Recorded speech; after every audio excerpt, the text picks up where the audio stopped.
Probability theory. Probability theory is the branch of mathematics concerned with probability, although there are several different probability interpretations.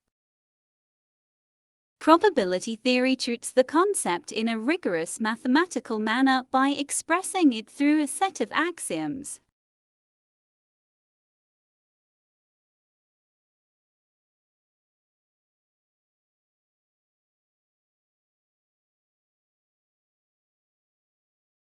A probability is a number that reflects the chance or likelihood that a particular event will occur.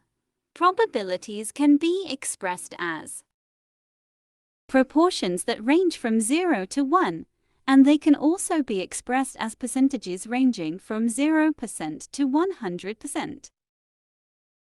3 types of probability. Classical. Equally probable outcomes. Let S equals sample space set of all possible distinct outcomes. Relative frequency definition. Subjective probability.